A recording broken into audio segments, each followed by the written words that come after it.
Hi there everyone, welcome back to the Chambers Tutoring YouTube channel.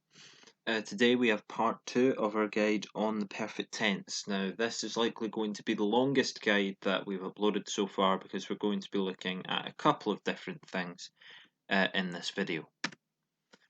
So first, a recap from part 1. I would recommend that if you haven't seen that one, that you click either the link in the description, which will take you straight to that video, or you click into our channel and go to the French with Ailey playlist and you'll find it there.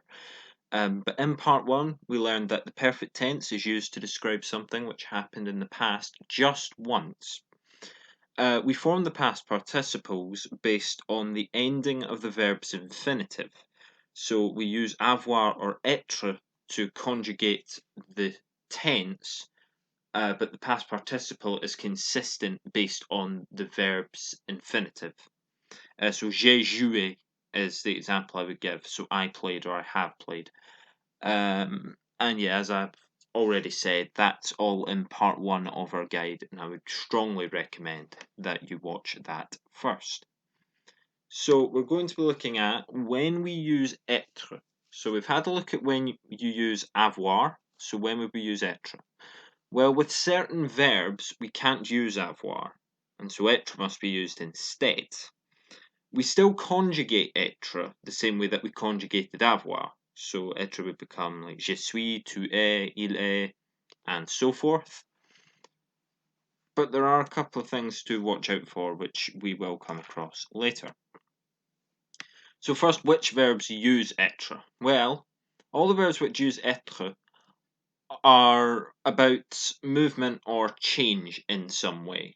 And here are some examples. So aller, to go, rester, to stay, mourir, to die, naître, to be born, sortir, to go out, partir, to leave, passer, to pass, as in traffic. If you were passing an object, that would be different.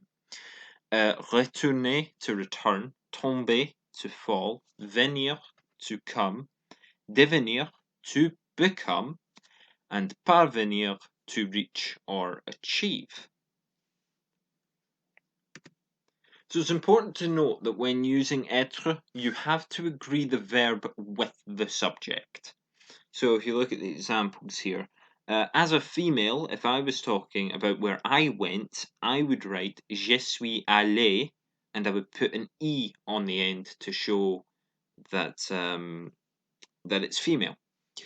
If I was talking about my male friend, I would write il est allé, so it sounds the same, but there's no e on the end because it's masculine.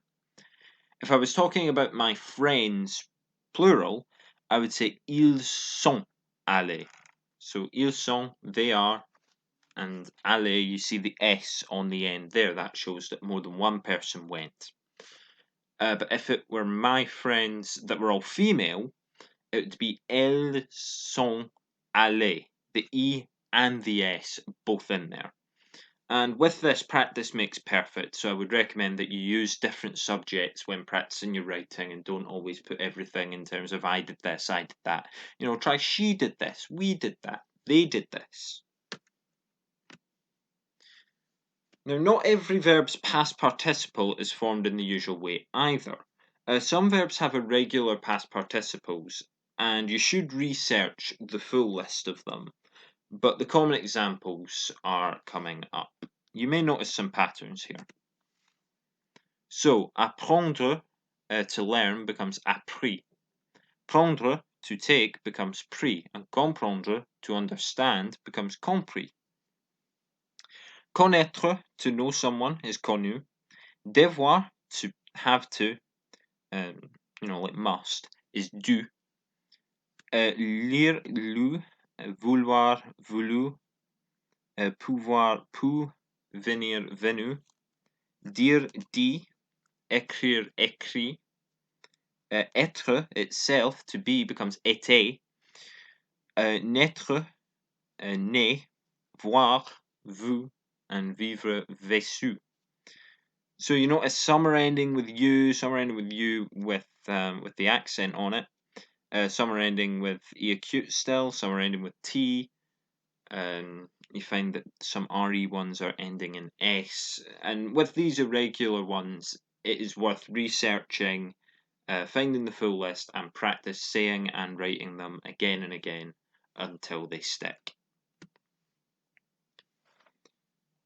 So you've got to remember that with these